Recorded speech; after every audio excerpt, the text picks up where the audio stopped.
moves slow, time moves fast. In this dance we call the past. Mental health, a fragile thread, but we'll find strength.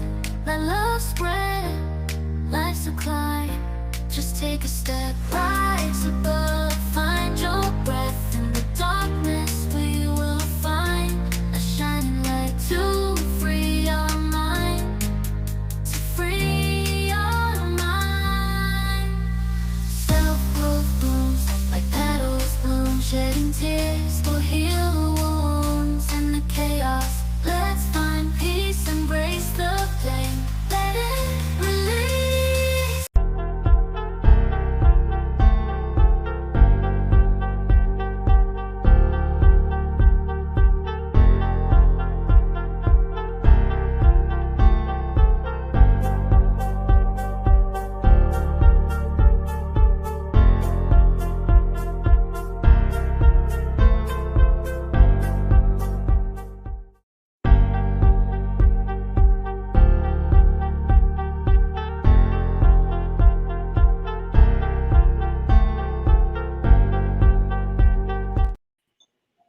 Bum, bum, bum, bum. All right. Can you hear me? Yep. Mic check. Yep. 1, 2, 1, 2. Yeah. All right. I want to jump straight into this one. I'm just gonna be like ready, set, go. So tonight we're gonna be covering navigating the differences of men and women's thought processes and how to effectively communicate with one another. With that one, I'm like, we have. Let me see where y'all at. 1, 2, 2 people that I know are very educated in this. I got a bag of potato chips. That's Dario.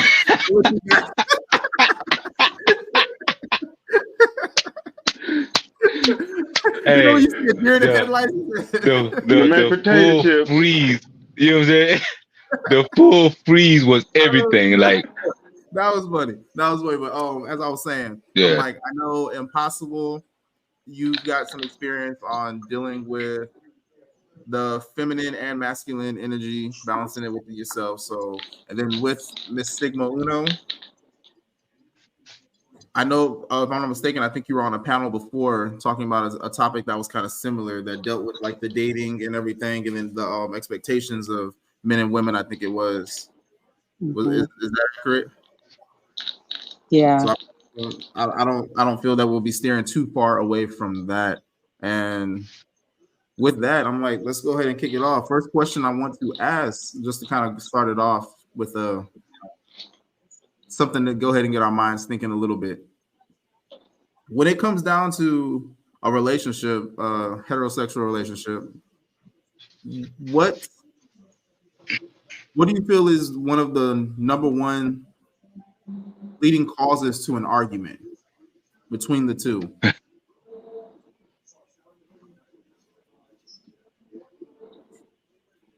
Anybody? Failure to communicate or failure to listen when communicated.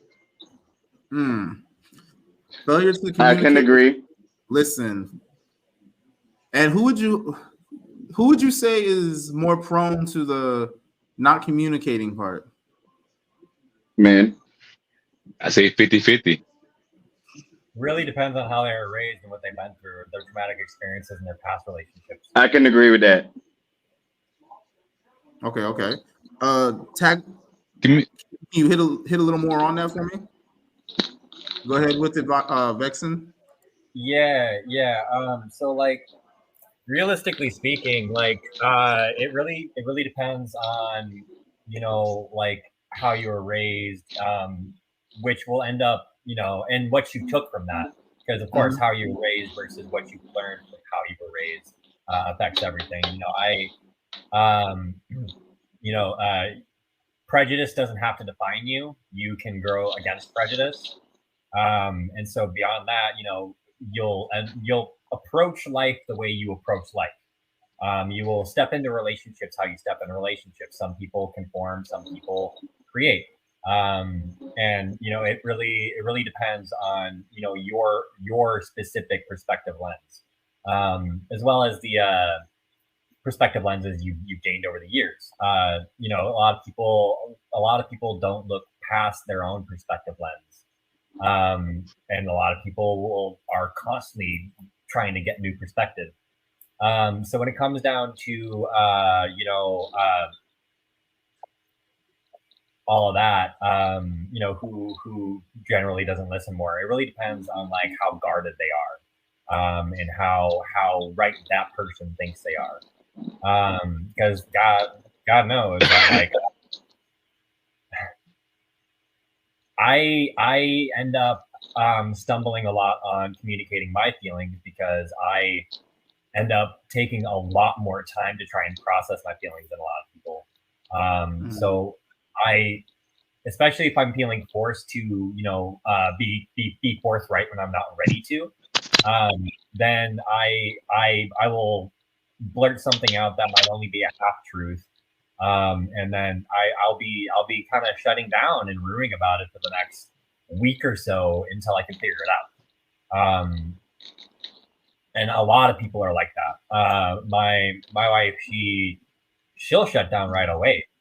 If she's not really understanding her feelings in that moment and is having trouble communicating that, she'll just kind of like cold shoulder a little bit and like kind of shut down and go a little mute, and not talk about her feelings. And then we'll get through that, and we've worked through that together because we try to listen to each other and we try to understand each other. Yeah. Any questions? Nah.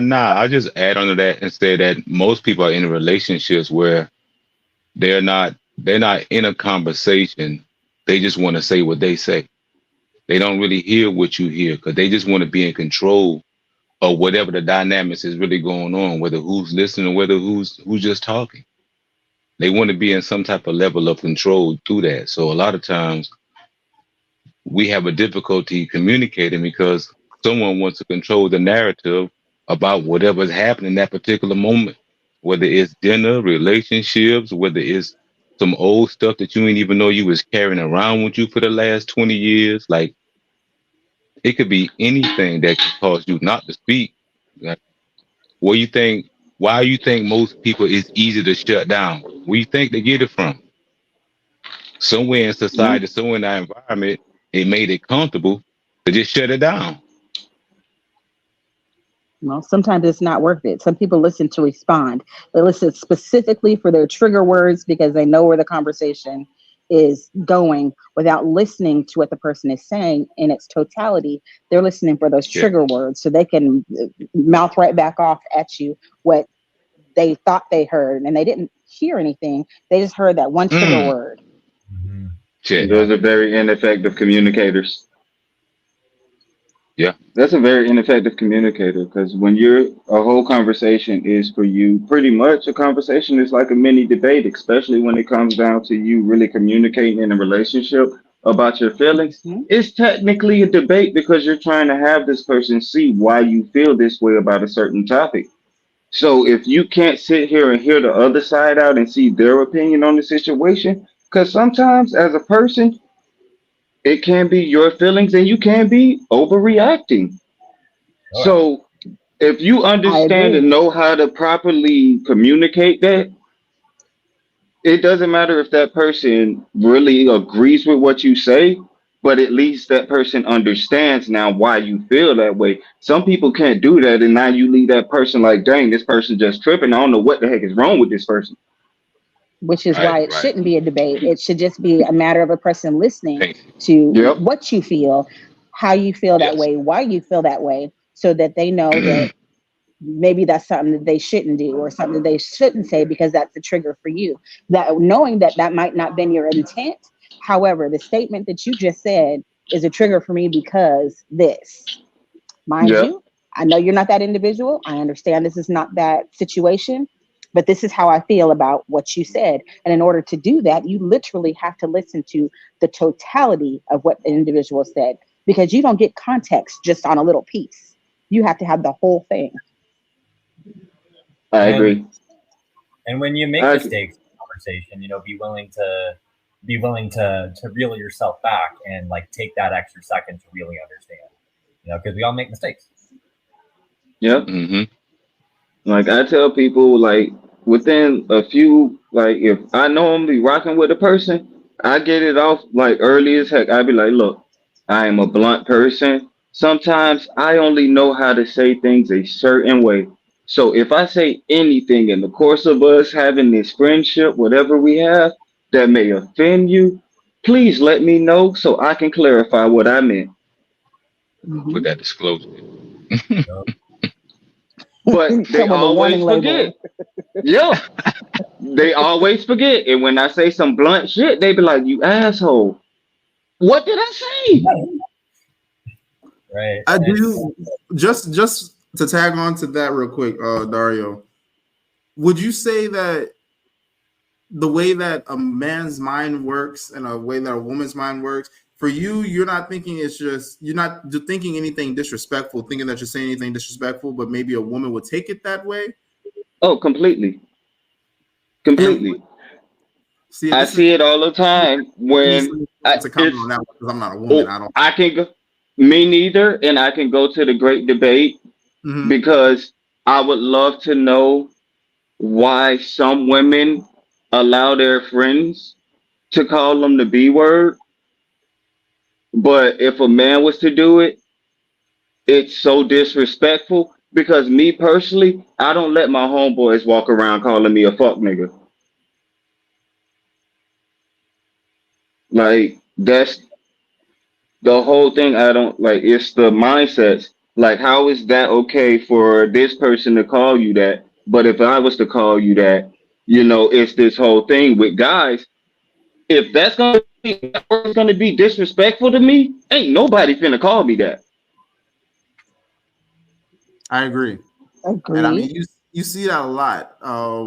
For example, there was a song once that came out where they're like, what was it?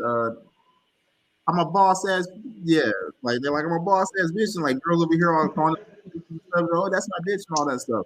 I'm like, why do you want to consider yourself that? Which I heard someone tell me the other day. They were like, a bitch stands for, and she had said something, and I was like, it made sense, but I was just like, still that. Look that shit up in it. No. I tell them all, look that shit up in the dictionary.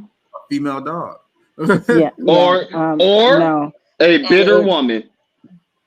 It tracks back to the caliber of individual Mm-hmm. and the individual that they surround themselves with. It's one of those things where you are what you eat, you are what you surround yourself with. Mm-hmm. And yeah, no, that's not acceptable. That goes back to, it can be, the B word, the N Mm-hmm. word, all of them things are all clumped together for me because they all have negative connotations. I don't care if we share a complexion. I am not your N. I'm not your B. I'm not. I'm not the one. No, because Now see that you communicated that. I would never call you that. I would never call you my nigga. I would never do that. Cause I call I just everybody that. Like if I like and really that. fuck with you, I call everybody niggas. White people, Chinese, Mexicans. Because Well, nigga don't and get it nigga. twisted. There is some, by definition, Ignorant people. very But see, if I'm gonna call you that, rigorous I'm gonna people. call you what it really is, and I'm gonna put that hard ER on the end of that motherfucker. Because to me, those are two different words. The English language showed me that if you change anything in that word, it will change the whole definition. Because Facts. It'll if you change the whole knock a meaning. E, yeah, if you put an E at the end of hat, that bitch turns into hate. Mm-hmm. Mm-hmm. Man. There, And there, So and there. how is this not another new word? That right there. I mean, that's No. the thing, though. I'm like, and I mean, That's man's mentality right let me, let there. me, let me, let me. So when I was in Hawaii, we had a lot of Hawaiian Samoans run around saying "nigga" all the time, and of course they big as hell, so nobody really tried to do anything. And we watched one melanated individual try and stand up, and he literally got put in the hospital. Everybody was like, "Nah, fuck that, we ain't doing that shit no more." But if you think Should have about it, jumped that nigga. the crackers of the whips were doing the ER. And even to this day, I'm like, when people still say it, I'm like, y'all realize that still got history. Like, okay, y'all try to change it and make it something that y'all can really y'all trying to make it something positive-ish so that way y'all can say it on a day-to-day, like y'all trying to lessen the meaning of it. I'm like, it doesn't work like Take that. ownership of it, and yeah, no. Well, I've heard arguments on it, and I no. They started saying nigga because they couldn't say negro. They learned the word from the Spanish people for saying black. Hey yo, Vexen. And they couldn't say negro, so they said nigger. That's where it really originated from. Experiment real quick that might get me in trouble. What's up? She said, never mind. My wife said not to. So yeah, I understand why they couldn't say negro. Yeah, but if you do deeper research on it, you find out the real meanings of it. All right. Well, let's. I'm gonna roll this back in so we can get a little back onto the topic. Everybody says that men and women think differently.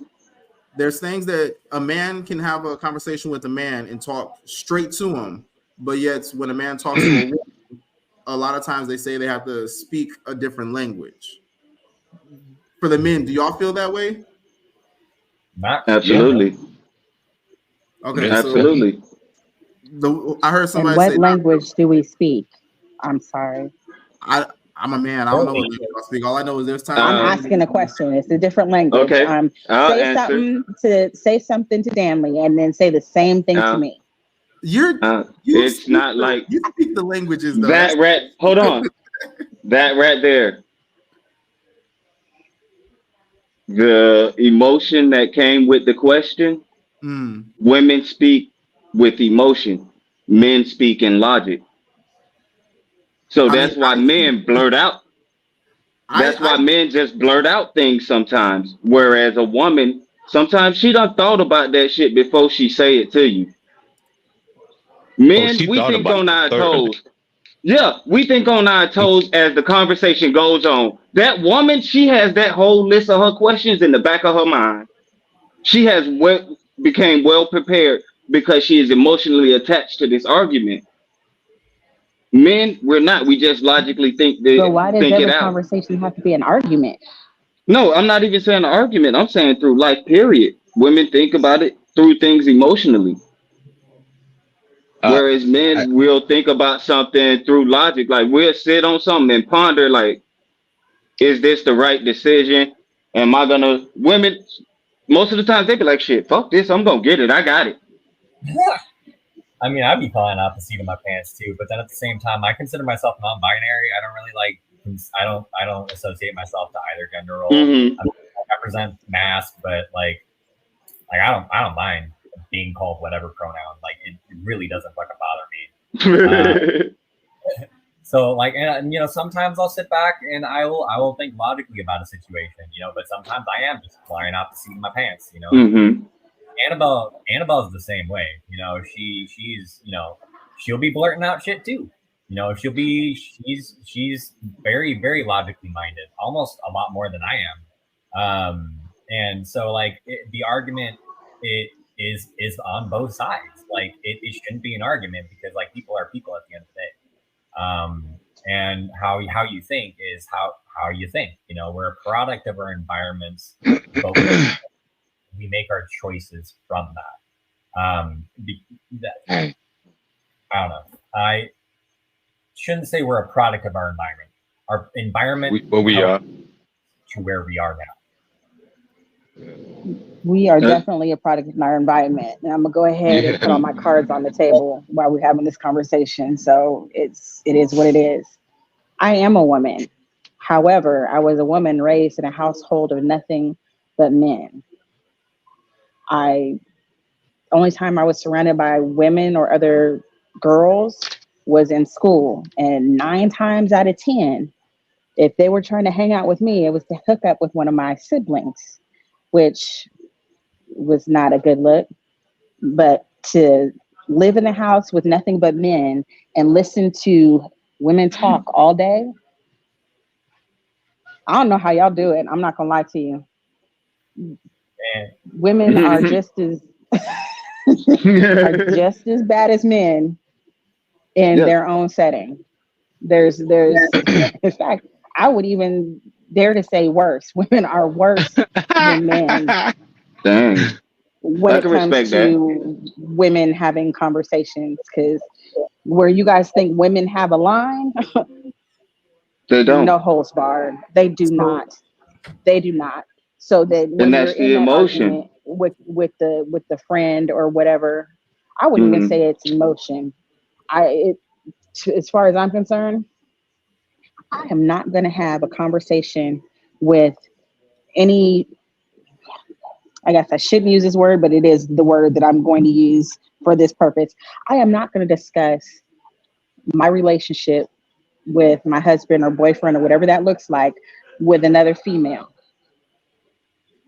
Because I've been in a room full of females discussing men. That's not a wise thing to do. It just isn't. Just like, for all intents and purposes, being a man telling your boys everything about your girl. Not a wise thing to do. Not a wise thing to do, because everybody that's in that room isn't necessarily there for you. That's not your friend. That's not your homeboy. There's somebody else in that room. And they will pick apart the things you say and like twist it however they can, so they can, build up their posterity and make themselves look better and steal your bitch or whatever. Yeah, for real. Like, honestly, when I'm in a relationship, my friends are my friends. Your friends are your friends. We don't need to intermingle, because I done had that happen, and she kept hanging around my friends afterwards. So I had to stop being friends with all them niggas. Oh, wow. Because y'all disloyal. Like, how could y'all still hang around this person? Right. Like, the only reason y'all know this person is through me. Right. So, yeah. I don't do that. I don't do that disloyalty mess. Like, that's wrong. Like, how could you do that? Like, I ain't finna go walk and hang around your friends. I ain't calling your friends up like, hey, what y'all doing this weekend? Like, nah. That's some diabolical shit. I got some to add on to that, to what Miss Sigma Uno just said, and what Rio was talking about, how when it comes down to the emotions, what I've noticed, because I grew up with a bunch of women, that's probably why I tend to gravitate. Well, I learned a lot of stuff about myself at home, but at the same time, I'm a little more comfortable being around women, because ultimately when I'm around guys, all they really want to talk about is smashing. Like, they see a girl and it's like, y'all, a lot of them just likewise. And I'm just like, okay, yeah, y'all gonna get some sexually transmitted demons, and y'all don't even trust me. I smell like a walking infection. But anyway, moving on.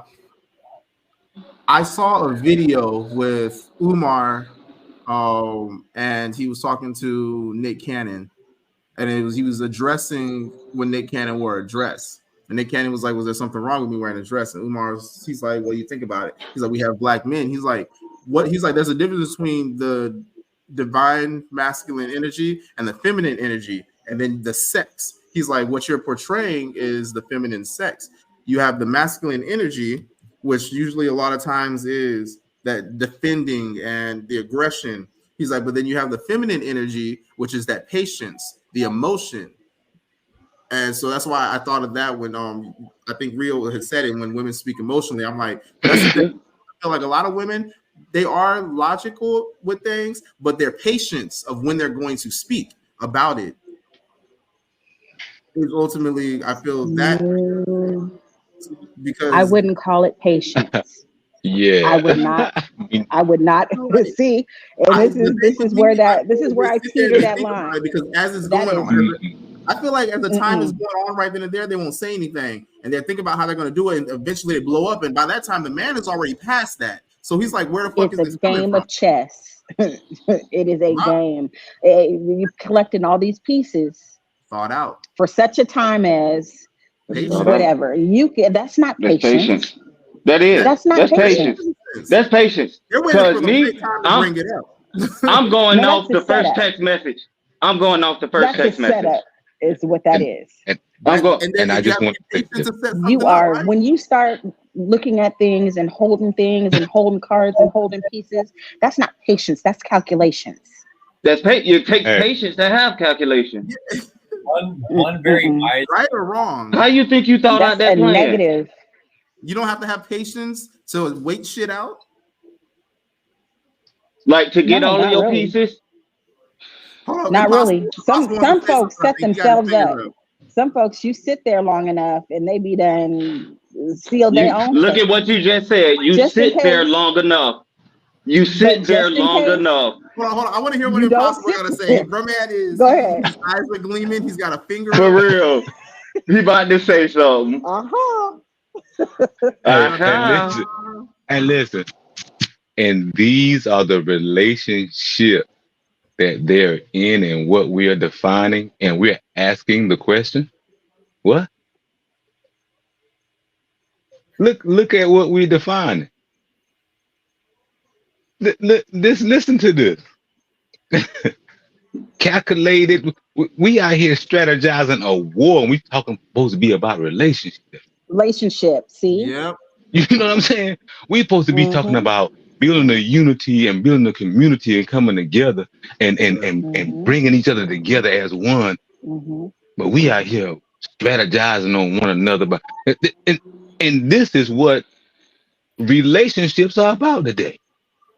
And that's the problem. Yeah. That's the problem. When you don't have communication and you holding on to stuff, just waiting until you bubble over. Look, your cup can only hold so much. You can only put so much in this pot. You're going to keep holding on to stuff versus addressing whatever it is that bothered you at that time. And the thing is, and this is another problem people are having, they are not going into these relationships with these clean slates. Mind you, I understand past relationships kind of set up how you feel about certain things. However, you're no longer in a relationship with that individual. If that's going to be a stumbling block that you have, that's something that you should communicate. Mind you, people don't normally start relationships talking about their past relationships. For whatever reason, that's a whatever. No, I'm a firm believer in you don't have to put names out there. I would put situations out there. If this is what we're fixing to do, if we're saying we're getting ready to be in a relationship, I'm going to need to put all of this out there because there's no need for me to be mad at you for something that I could have prevented because I didn't tell you that was an issue that I had. Why am I mad at you? Because it's my issue. Let me ask you a question as a woman. So as a woman, how would you handle a situation when you don't even know that you're broken in your masculine and feminine energy? How do you handle a relationship? Because I know how I did it from a man perspective. I ruined a lot of relationships because I didn't understand that duality. That's a single. It's in all of us. Yeah. So how do you, as a woman, how do you deal with that? I literally have to lay it out there. I literally have to put my whole self out there. I have got to trust that you are not going to turn around and weaponize what I am saying to you. That if you cannot be that open with an individual, you don't need to be in a relationship with that individual. If you can't be that open to put that out there, to acknowledge it for yourself, you don't need to be in a relationship. If you don't know what you have a problem with, or you don't know what rubbed you the wrong way, you don't need to involve yourself with anybody else until you can figure it out. Mind you, you can be in a relationship and figure yourself out, but that's where that communication comes in. You have to say, hey, hold on a second. That was a trigger. This took me back to this spot. This is where I had this problem stem from. Now, that person can either acknowledge it or, yeah, that's not what I meant. And you can move on from there. And they can hold that piece saying, okay, this is a trigger for that person. But if that person keeps doing that same thing over and over again, guess what? That is not the person you need to be in a relationship with, because they're either using that to continue to trigger you, and they're not helping you get past that trigger. Yeah. So it all boils all the way back down to communication, either not only with the next person, but with yourself. Some people need to be in a padded room with themselves. And two, we've lost the principles too of what it is to be in a relationship and how to be. And speaking from a man's perspective, we have forgotten what it is to be in a true relationship with self. Therefore, we have faltered being in relationship with our divine feminine energy. So does our women. We have failed. So now we must become right within ourselves first. And so it's difficult to become right within yourself with ideologies that set off from the very principle which that put you in harmony with nature, which is your divine self. And that's what I understand, that when my relationships got better, it's because the principles that I allowed into my life were as one. It wasn't about me, what I wanted from a woman. It was what I was bringing. Was that bringing harmony into that? Was that bringing upliftment into that relationship? Was it bringing uplifting to me? Could I turn my back and do something and know, oh, I ain't gonna worry about what I'm doing because I know I ain't doing nothing. You know what I'm saying? Versus, damn, she's still thick over there. You know what I'm saying? So it's those principles that we have to get back to, and we have to teach that from our youth, because we find out after we've been already shattered and battered. You know what I'm saying? You come into a level of consciousness in your 40s and 30s. I mean, I came into a level of consciousness in my 30s. So that still was 30 some odd years that I had to wake up and just like, oh shit, I did all this and just had to swipe all that shit, like years of learning. So it's like learning how to walk again, like learning how to think again. Like that's what relationships was for me. See, that's one of the things I didn't want. This is how I wanted to get into the topic. I was like, all right, let's end up flowing into it, because me and Impossible, we had conversations about how a lot of relationships these days kind of look at this toxic love, and we're like, that is not a relationship, that is a war constantly with everything that is going on. So I mean, I knew eventually it was the topic was going to flow into that. And again, when it comes down to this, I like to talk solutions. And I was like, what can we do? And y'all already start flowing into that, the solution of what we would need to do as men and women to really combat that mindset that we have of hurt people, and nobody was trying to heal before getting into another relationship. So Miss Sigma Uno, I thank you for bringing that to the table. Of a lot of people get into relationships that really should not be in relationships. They need to be in a pattern room with themselves to deal with themselves and really learn themselves before they try and be with somebody else. Yep, I did. Yeah, like well, people because talk if you keep about. running into the same thing, Yeah, I said padded. Some folks no don't be padded. around sharp objects. I wasn't padded But though. I say that because if you keep going through the same thing over and over and over again, seeing the same thing over and over and over again, it can't be everybody. It can very well be you. But you have to own that. You have to own it. You got to start knowing yourself. And I think at this point in juncture, especially the time we're in now, is at a grave disservice. I don't know how the 20s and some of the 30s are even entering into relationships, because everything around them is broken. Everything is broken. At least in my time, my mom, bless her heart, she couldn't keep life together if she had a bucket. But everybody around me, my biological father, relationship solid. The man who raised me, relationship solid. My grandparents on both sides, mind you, they had their drama, but relationship itself was solid. Not that it was healthy, it was solid. Everybody had, I wouldn't even necessarily say role, but they had their give and take and concessions that they took to remain solid for their household, for their families, and everything flowed. So for my generation, there was some examples, but there were enough examples to see what you wanted and what you didn't want for yourself, as far as what a relationship with another person could look like or could be. You could see the toxic ones where you would, be at your friend's house and they dad is with somebody else's dad coming out the mom's room. That ain't they dad. That's so-and-so's dad. You saw these things growing up, right? So you knew that was not something that you wanted to have in your relationship. Then you have my grandparents that were from the South. Their parents were sharecroppers only because slavery was technically abolished. So literally slave time marriage is what my grandparents grew up with. Were married at 14 and 18 until my grandfather died when they were in their late 80s. But my grandparents didn't die until they were 104 and 108.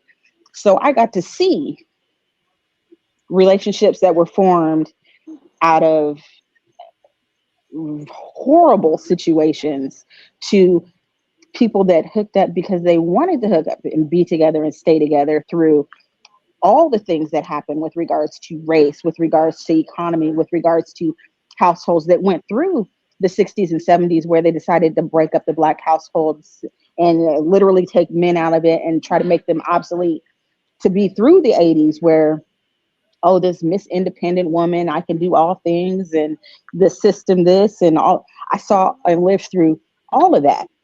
But to be in the 30s and 20s at this point in 2024, there is 90 Day Fiance. They now have a 90 Day to Single. That's crazy. The Bachelor, the Bachelorette.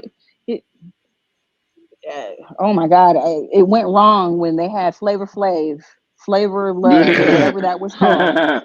When that hit the TV, I was like, oh, here we go. Society going down. There's I don't know where they're getting their examples from. I don't know where they're getting their examples from. They don't have the Cosby Show. They don't have. You just said it. There's nothing. That's when they went down. But you just gave all the examples of where they're getting images from. You just broke it all the way down. And listen, they did it on purpose. You know what I mean? They created this functionality for a system. It's a system. It ain't something that Black men get up and say, I just want to be dysfunctional today. A father is not, when he's born and he's 7 years old, he's not saying, I'm gonna have 5 kids, I ain't gonna be shit, and I ain't gonna do nothing, none of their life. He ain't saying that at 7 years old. I'll be damned if someone wouldn't actually say that. Say that shit for real. Man. Like I wouldn't even say Black people. I would just say impoverished people. Because it happens on all spectrums. That doesn't even happen in poverty anymore. It doesn't happen just in poverty anymore. But there is no 7-year-old boy that says they want to have every 7-year-old boy that I can think of right now that I have dealt with at any point in time. Okay.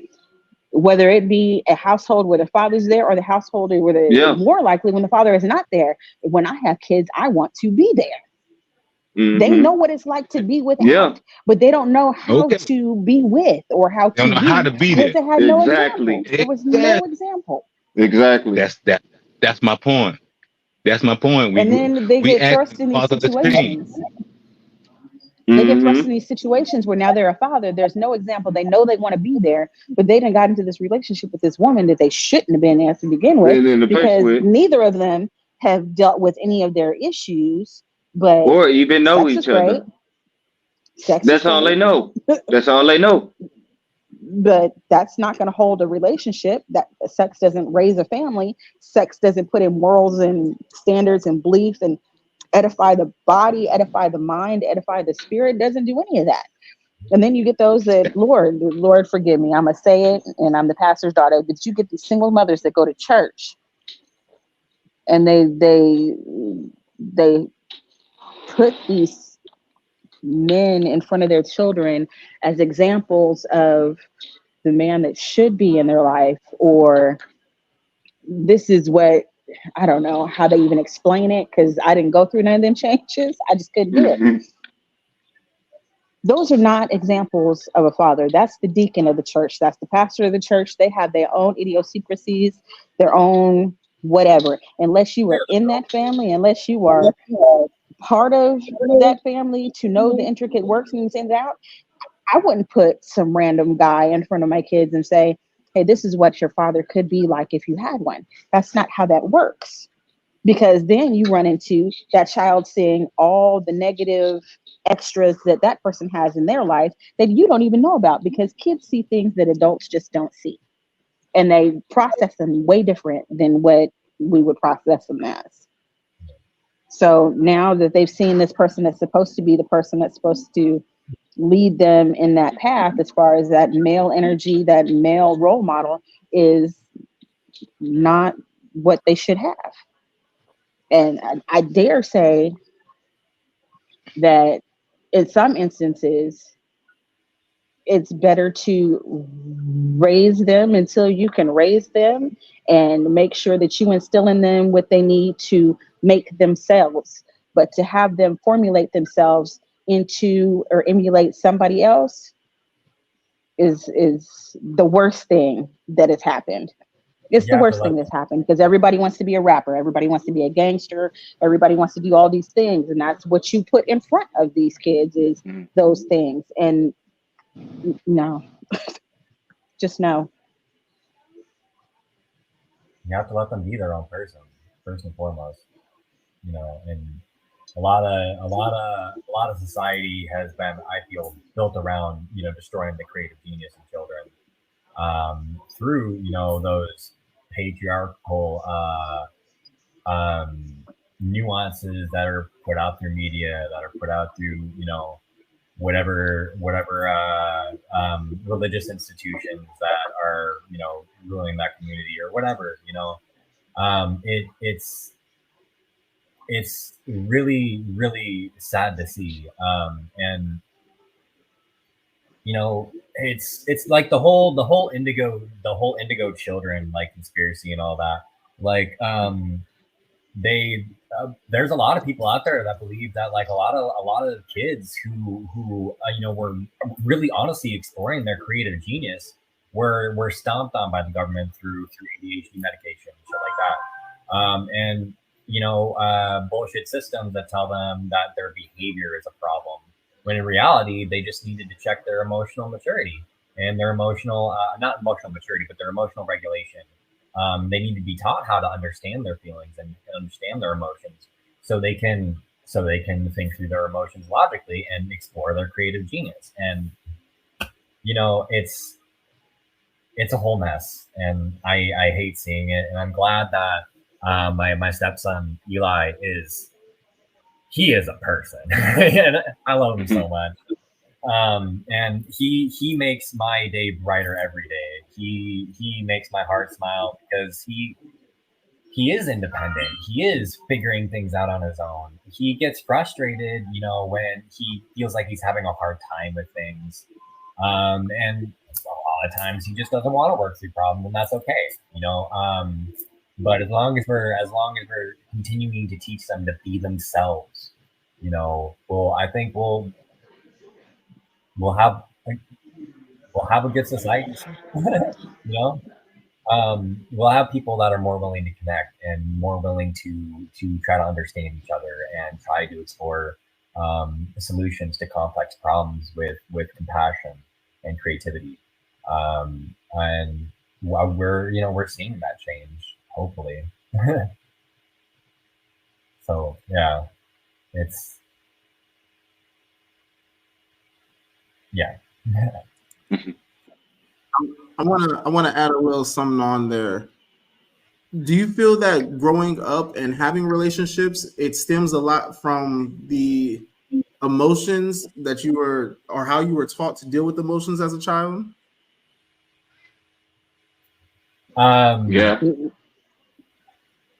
I would say initially, yes, until you're either taught how you deal with your emotion or you learn how to deal with your emotion.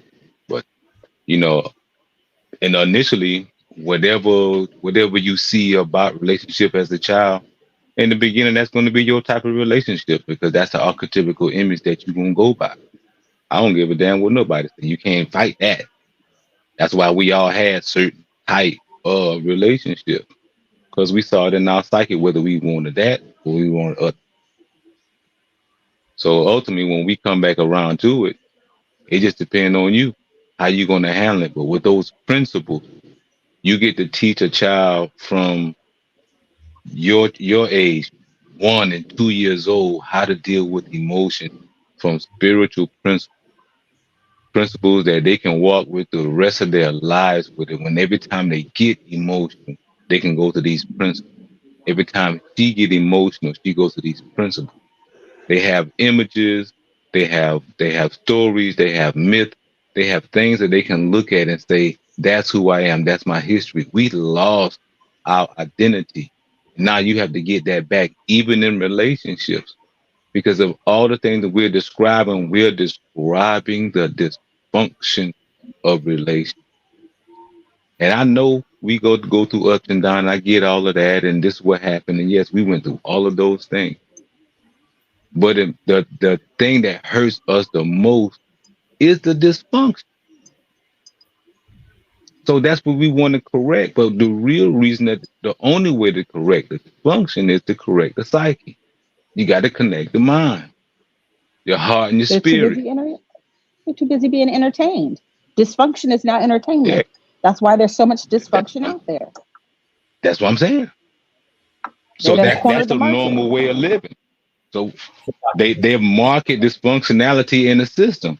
When we wanted to be back to a harmony, now the harmony coming back as it is, but you have to know thyself in order to have that harmony. If you want to stay in a dysfunction, now you welcome to stay there. That's cool. That'll be your vibe. That'll be your frequency. That's cool. So sometimes we have to allow, as they say, allow the dead be dead, and not want to correct somebody. Sometimes they came here to have that dumbass experience. I don't know. Everybody can't be Lazarus, huh? You know what I'm talking about? We have this savior complex where we feel like because we know that all this energy and all this knowledge is out here that everybody else is going to just grasp on it. And yes, we're going to, but you got to look in the mirror. You got to see yourself. You got to let go a lot of shit that once identified. What happens? Do you remember the very first time you had to let go of that one thing that made you who you were, but you had to let it go? You remember that first time you encountered that? They didn't want me to be great.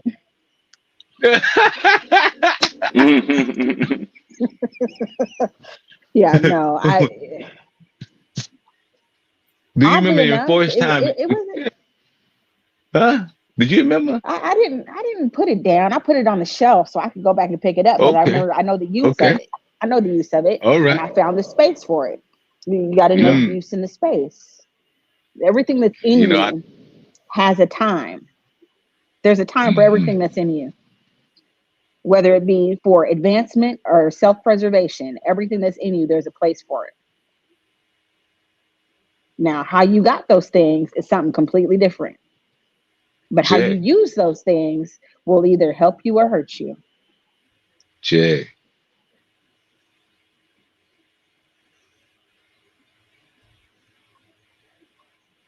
That right there, I need to hear. I need to hear that, Mr. Guno. Everything has a time. Well, it's called divine time. Relax your mind. It is. Let your conscious flow. Really? Why you to be like that? Yes. Somebody wrote a song about it. Want to hear it go? Yeah. Well, we want things so fast, and even in relationships, we want them to happen so fast because we already have an idea of what we want the relationship to be about. You just met her 2 days ago. You 3 months down the road. Girl, we're gonna go on vacation 3 months from now. Wait a minute, I don't even know we're gonna make it 30 days. We done fast forward. We don't be living in the present. A lot of times people stuck in their mind in these relationships saying, but I want love too. But what is it? Then they start telling you about a bad relationship. Expecting love from somebody else. Yeah, see, you too busy expecting love from somebody else and you don't love yourself. I was just about to say that, damn it. And you don't love yourself. You don't love yourself. If you're looking for that coming from someplace else, if you're looking for that to come to, I need love, I need affection, I need. All of those things all of those things you can do for yourself. All of those things you can do for yourself. And if you can't make you happy, how is somebody else going to make you happy? Mm-hmm. I'm happy with me first. Love me better. Love yourself. If you don't know how to make you happy and love you, then you can't help or you can't teach anybody else to love you the way you need to be loved. Or even what your version of love is not the next person's version of love. Somebody can love you love your dirty draws, and it doesn't mean anything to you because that's not how you receive. That's not love for you. That's not your love language, right? There you go. That's I what you got took the words a right out of my mouth. kid. I got a kid that unless you are up in her face, you don't love her. You have got to be right up underneath her, or she is neglected. I got another one that if you feed her, oh, she is in hog's heaven. That's love. You thought enough of me to bring me a burrito home. Oh, see, I knew this man loved me. But they don't have to be up underneath each other. You know what I'm saying? So I've got 5 girls.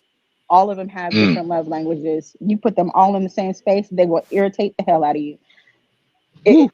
But to the point where they know themselves enough to know what it is that is going to satisfy their outward need or acknowledge their outward need for love and affection and partnership and all of those things.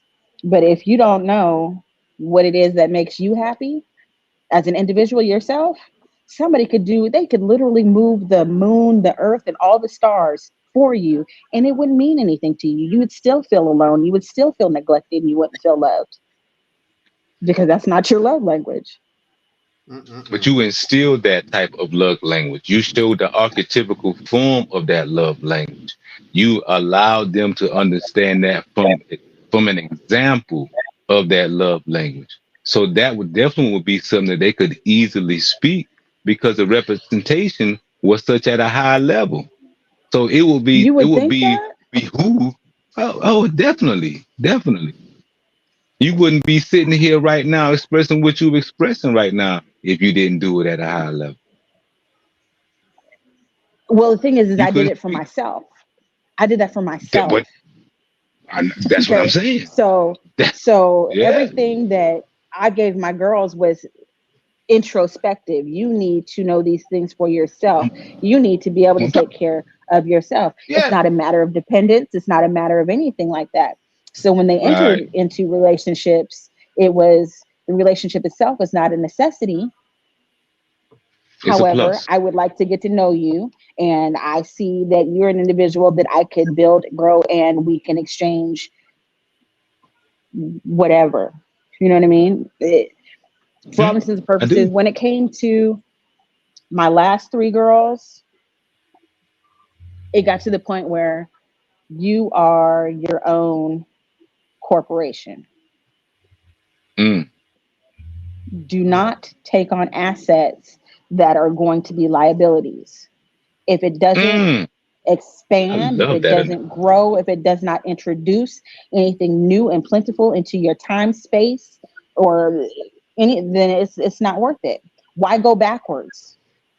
Mind you, it's not wrong to have friendships because everybody's not at the same space. And people cleave to things that they want to have or be around or achieve. So just because that person wants to be around you does not necessarily mean that is the relationship for you. Right.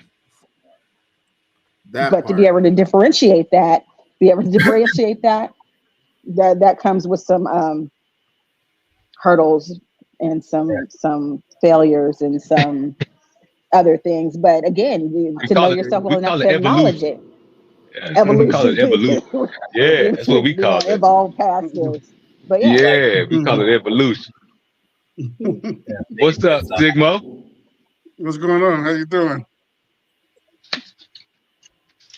Oh man, I know I missed a lot. Yeah, we just talking. We just talking. Man, damn.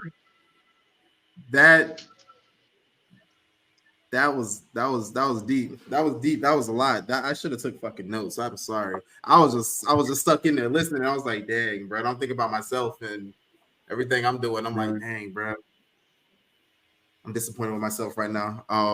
Need to wake the fuck up. Oh boy, sit down. Yeah. No, but that's, I don't think it's intended to be that way. I mean, me knowing who Mrs. Sigma Uno is, it took me years to wrap my mind around what actually what is my role in a person's life who has that huge of a mental capacity? It's like, do I even exist there? Should I even be here at all? Period. But there is something that I have to offer. There's a reason I'm there, but it's not to completely overcast who she is. It's to create this partnership that is humongous and that makes a mark on the world. And that's the way I see it. And honestly, this relationship has kind of been in the making for a lot of years. And even now, I mean, I've had relationships before that were just an epic fail because of the lack of communication, because of the lack of wanting to understand me as an individual, or vice versa. But it changes. It changed because I need to know who she is. I need to know her expectations. I need to know what caliber of person that she is, and not necessarily to be that, but to know that I have the ability to match it and to be there with her. Yeah, yeah. I feel that completely because like with my partner in the beginning, I aggravated the shit out of her because I wanted to know what she was. I wanted to know what would make her cry, what makes her happy. I wanted to know how she responds in those types of situations. I wanted to know her completely. Which she took it as I was annoying as fuck. I was like, no, because I've been in relationships where, for example, my ex-wife, she didn't know who the fuck she was. Like while we were dating, we did a whole bunch of things, and then when we were married, tried to do some of those things. She's like, I don't want to do that. I was like, we did it before when we were dating. She was like, I did that because you wanted to do it. I'm like, well, what do you like doing? She's like, well, I don't know. I'm like, and then when you ask the person what their favorite color is and they don't know that, it's like, damn, you don't even know who the fuck you are. Oh. So and then she says, periwinkle. What the hell is periwinkle?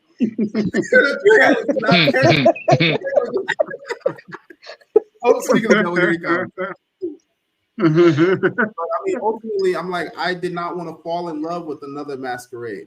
I didn't want to fall in love with another mask. And so I made sure that the person that I was vetting, I got to know them and made sure they knew who they were. And the way that she was, I'm the same way. And I know that I am this way due to a lot of things I have been through in life. So that already had let me know. I was like, she's been through some shit. I was like, she's been through some shit. And then as time went on, I started learning. I was like, okay, cool. And then we started sharing and communicating. And I mean, I ended up learning about her and things that she was suppressing, and me allowing myself to open up and tell her things that I have gone through and things I'm still battling and all that stuff. It was a level of vulnerability to where it grew that trust. And with the trust of things that we have all been through together already, even in a short amount of time, I had told her one time, she got pissed at me because she was in the shower. I was like, babe, do you think we're supposed to be together? And this is where I was like, men and women think differently. Because the way that I was asking was like, in my head, I felt like we have been together before many times in different lifetimes.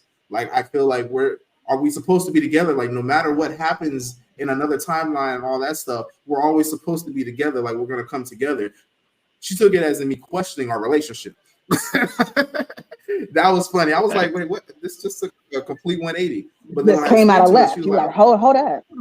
Yeah, I was like, dang, I thought that it was like the sweetest thing in the world. Like, I felt like we're supposed to be together. Like, no matter what, Context. I died. Context. We died in another lifetime. We're together.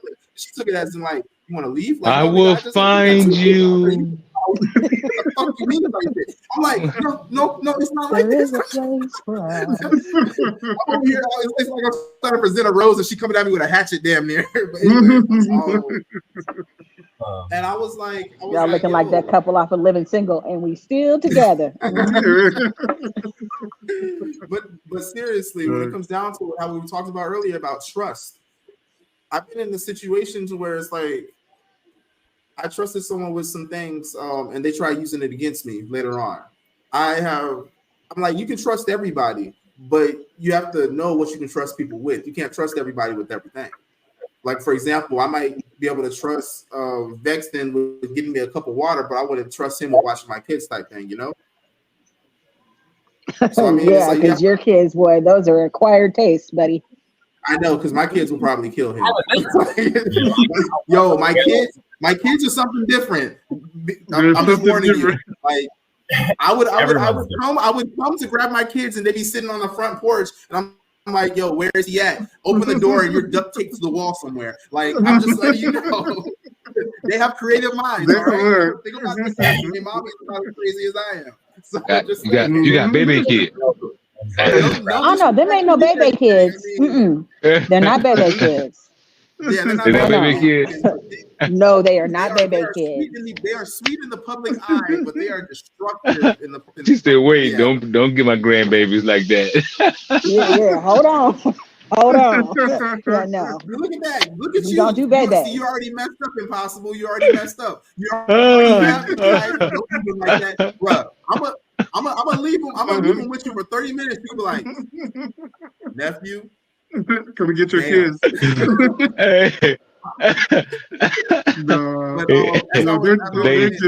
They just being kids, man. They just kids being kids. We put all these labels. Kids just being kids, man. Yeah, they are. I got grandkids. Yeah, listen, I got grandkids. I want to. You remember the spotter kick? That's what I feel like doing to my grandkids sometimes. You understand me? And I love them to death. I love my grandkids. There ain't nothing that I won't do for my grandkids. If you say it, I'm gonna do it for them. No, don't even say it. But sometimes I just want to let them know this is spotter. You know what I'm saying? Give him that full kick, bro. Yeah. Do you know how? But I'm gonna ring this back around to with the relationships. With the relationships, it does deal with a lot of trust. It does deal with a lot of communication. Communicating to your partner those boundaries and those triggers. Now, with the boundaries and the triggers, I can't even remember what episode it was, but I had talked with some other people. I think Dario was on with this one, and we were talking about when do you stop allowing those triggers to be a part of you? When you gain the knowledge. What happened when you ain't got no knowledge that you don't even know that you trigger? When you use what happened? You don't. Well, what you do if you ain't know? If you don't have the knowledge, how do you stop being triggered and change the whole way of how you deal with life? Your whole reality is based upon it. How you do that with no knowledge? You're stuck in a loop. Right. But it's how you loop. Okay. Yeah, you're stuck in a loop, and you cannot. It's something you can't get out of. I mean, the problem is you find things that you believe that are right, and when you realize that and it works for you, you keep using it over and over again until it's stale to everybody around you. That means, okay, we've been doing this. It's worked for a period of time, but now I have to change it because it's not working anymore. That's because you haven't done any inner work. You haven't looked inside of yourself and said, okay, what do I really want out of this life? And I get that that traumatic experiences change the view of all of it because you feel like you're in a prison. But at one point, that inner work has to start, and it only starts when trauma hits. So you can go through a million traumatic experiences, and if that one thing seems right to you, you keep using that one thing, there's not going to be a change at all, period. Sometimes it takes a person showing up and saying, hey, you're a really cool person, but it seems like you're doing this, but it doesn't really work. From the outside looking in, it doesn't really work. Maybe that'll trigger a thought. But if you want serious change, it has to be an inner work. And it has to, maybe it's a commercial, maybe it's a video that's playing on Facebook that says, hey, this inner work is important. You have to do something on the inside to figure out what works for you and what puts you in a position that you can manifest exactly what you want your life to be. But it has to be a trigger. It has to be a trigger, or it has to be a traumatic experience that makes you say, okay, it's time to change. Outside of that, it's hard because that person is clutching this situation like pearls and using that, that whole situation as a montage of the most of their life. And it's, again, the hard thing about it is it's going to have to be a trigger to make you change. It's going to have to be an event, or it's going to have to be someone that you hear say something and say, hey, oh man, yeah, I should try that. But it's hard. Otherwise, it's hard. Otherwise, it's really hard. I'm gonna go ahead and say this real quick. Hey, Sigma Uno, that last little bit you did, I am going to make that a video and put up on social media. That right there is a whole little commercial you just did. So just let you be forewarned, all right? You will see that. Right. That's the big problem with like manipulative abusers, you know.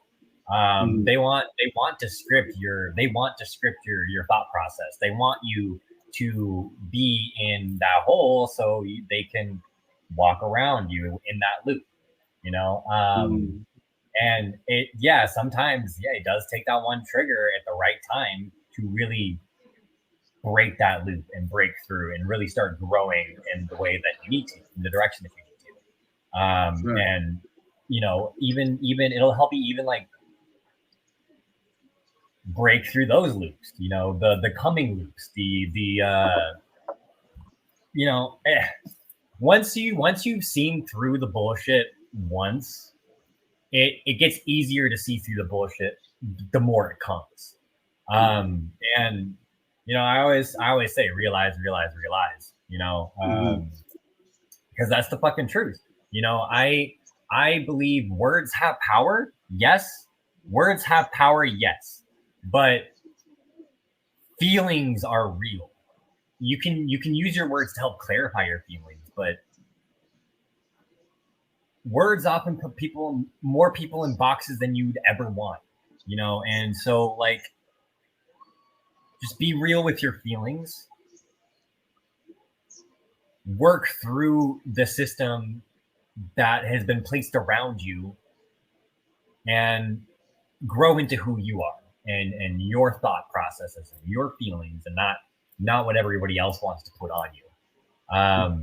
And you'll start seeing the real eyes. Yo. With you saying that, next week's topic, surviving the narcissistic tactics. Objections? Bet. I wouldn't even necessarily say narcissistic. So narcissistic surviving the manipulation tactics. Because I wouldn't even talk about the negative side of it. I would just talk about surviving tactics. There we go. Because you don't want to give life. You want to give life. Want to continue to give life. Again, that's what I was saying. Don't spend so much time defining the thing that's the damn problem. Right. Don't spend that energy in there. Spend the energy where you want it to be. That's in creation. It's out there. Is how you get past these hurdles. Right. What's your next plan for the next 10 years? Are you 10 years? Are you 20 years ahead? You know what I'm saying? Are you 30 years? I mean, we got to understand. I was in a workshop with Billy Carson a couple of months back, and he talked about companies having a projection for 100 and 200 years. Yes. Company. They got projections for 200 years, and you don't know what the hell you're doing for the next 10 years? That's a damn problem. You don't know what you're doing next week. You know what I'm saying? Right. You know what I'm saying? Like, so when we talking about where we struggling from, we don't know where we going.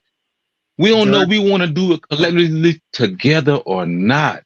We don't know if my language is your language. You might not like what the fuck I say, and I might not. You might take it this way, and we ain't even there. We didn't get past that yet. Wow. But they already planned. They already planning. Exactly. Because they know their focus. Come on, man. Their focus is to make sure that business keeps running, and the Come on. the other departments is the legacy of that that business, and it don't matter if they're going to be there or not. When they're dead and gone, it's going to be still running. That's the Rockefellers. 200 years. That's the Yeah. Tiffany's. That's the J.P. Morgan Chase. All of they've been doing this stuff, and they don't care about anybody around them. They don't care about what nobody says. I think it was it Elon Musk, when they were tripping about him, whatever he tweeted. He was like, they can trip all they want. I'm going to keep doing my business. That's exactly what's going to happen, and that's the basis of it. And I found that's the only way to be, because if you don't, then you'll be eaten alive by everybody that surrounds you. You'll be triggered by everything that you pass by. You'll be triggered by small things that people saying you don't even know them. You have to get to a place to where it's you, like we're talking about building this community. It's us in this community and what it looks like, and that's where it is. Otherwise, everybody on the outside of that ain't invited in, ain't got no business speaking on it. If they do, oh well, it beads off like water on a duck's back. That's the way it has to be. Otherwise, we cannot build, and that is the biggest problem for our community. Period. It is because we see this thing that we think is a monster, and we can't get past. Not realizing every ingenuity in our fiber is what built this monster. Every ingenuity in our fiber is what built this monster. We can't figure out how to reinvent. There's no need for that, because we are the creators of it from the beginning to now. It makes us again. You just got to be all innovative. We come into time. We come into time. So surviving and planning. Gotcha. Surviving and planning. Right. Yeah. Next week, surviving and planning. Gotcha. You're all stars, and I fucking love you. All right. What did you say? I said you're all stars, and I fucking love you. All right. Oh man, blessings always to you. So with it, like I say, I always want to end it with gratitude or what you learned, or both, however you feel. Ladies first, Mrs. Sigma Uno. You're muted. I know. I just had to push the button. You know, I'm not quick on the draw. I'm just thankful again for the platform, and that they're no matter how small or how large the group of individuals, it's a respectful conversation. It's an actual conversation. It's not necessarily a debate. It's a conversation, because it's everybody's perspective coming into one pot. I'm grateful for that. Sigma Uno. It's always gratitude for this podcast and the opportunity to speak to like-minded or elevated-minded people, and then the big part is understanding everyone has the understanding of what the solution is in the same direction. So I'm grateful for that, and that what I learned today. I just learned that it's a relearn from Brother Impossible. It's not giving life to circumstances or situations or things that are titled to destroy us, and just leave it be and find the solution and work towards the solution. Impossible. Man, you know, it's always gratitude with me. You know what I'm saying? Because it's always that expression of love. Like I said, it's just a dynamic of it. Sigma Uno, when you get those files from Ira, and you go into that Kabbalah and that spiritual alchemy, you'll find out that the answer to that. Okay. Gotcha. You get that file, you'll find the answer to that, and then you'll be like, oh, okay, I got it. But it's always gratitude. You know what I mean? Just being amongst us all. But yeah, this platform, and I love the diversity of it all. So you know, nobody is looking to talk over anybody. Everybody is just really sharing from their own experience and what they know about life and understand about life. And man, that's just all love right there. I'm always grateful to be a part of that. Vexen. It's gonna be gratitude for me too. Like it's always a blessed experience being here and being able to talk from my perspective as well, and hearing everybody else's perspective, and being able to come to an understanding. Like that's important. It's connection. It's not a fight. It's a group process to grow and stand, and it's unity. And it's beautiful, and I love seeing it. I love being able to witness it. I don't know, feel witnessed. Yeah. So for me, I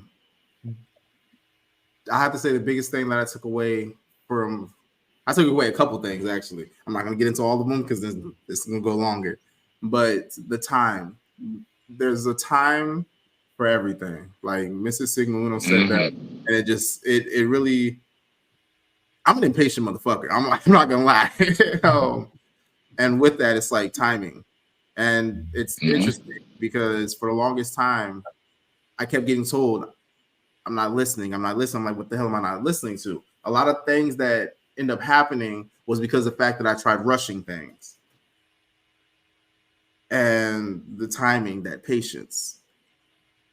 It's all in divine time. Everything was coming to me, trying to tell me timing, slow down, listen. And even with the name of the platform, I didn't even listen to my own my own platform. So when she said that, I was like, damn. And then you had to hit me right afterwards with, come on, relax your mind, divine time. I was like, why you do that to me, bro? Why you do that? So that's the biggest takeaway I took from this episode. I mean, even when it comes to relationships, like I had this discussion. I'm about to drag it on, but briefly had this discussion with my wife's mom, and I was like, in the past, I used to talk to her, and she would look at me like I had a dick on my forehead, but that was her listening. But the Marine in me is like, I say something, I'm expecting a response. So I would end up getting irritable because I'm not getting anything. She's not responding, and then the timeliness that I would like. She would sit there and think about it. I'm just like, yo, it's a yes or no question. Like, what the fuck's taking you so long? Type deal. So yes, timing, patience, and of course, I'm always got to give gratitude every day that I wake up, because in all honesty, I don't know what has been going on, but I'm just like, yo, every morning that I wake up, I'm like, I'm still here. All right, I'm still here. So I'm thankful for that. And I'm hearing of a lot of people just passing away every day. So I give gratitude for even waking up in the morning, because I know I didn't live the best life. Not saying I lived the worst life either, but I have a lot of things that other people don't have the luxury of having. And with that, I'm just give gratitude for being able to have the knowledge and wisdom to pass on the things that I know and things that I have, and also to be surrounded by individuals like y'all that are constantly pouring into my cup as I'm pouring into others as well. So therefore, it's a constant give and take, but there's never a moment where I'm feeling empty, So I really give gratitude for that. And I mean, honestly, these Friday nights, my wife told me, she was like, no, you need Friday nights. That right there is a big thing that helps with your mental health, with my mental health. So I mean, I definitely give gratitude for that, because my grandma was right. Me having conversations like this is ultimately somewhat what I'm here for. And I'm not trying to reach everybody. I'm not trying to like monetize off this platform, but I want to reach those who it needs to reach, And so far, it's like we're doing good, and at the same time, we're helping one another. So I give gratitude for that. Hey, this was amazing discussion. I don't want to call it a podcast. This was an amazing discussion, because that's supposed to be what it is. We're learning from one another, and we're piquing each other's minds. Okay, how you think, this how I think, and okay, I didn't think of it like that. So I mean, I really enjoy that. Anybody else have any comments, anything else they want to add? Without starting a whole nother conversation? I'll wait for the next conversations. All right. Next one, surviving and planning. Oof, that's gonna be good. Mm-hmm. Hey, yeah. I think y'all stand by. Yeah, cut it live for a second. Hey, that was another episode of Divine Time with Don Lee. I appreciate you stopping by. Hey, if you enjoyed what you heard, please hit me with a like, follow. All I do is ask to share. If you have a story that you want to share, you have a voice that you feel can impact others or possibly even shine light to their day, go ahead and hit me up in my email. It's donley@divinetime.blog. I say again, that's donley@divinetime.blog. I look forward to hearing from you. Thank you for listening.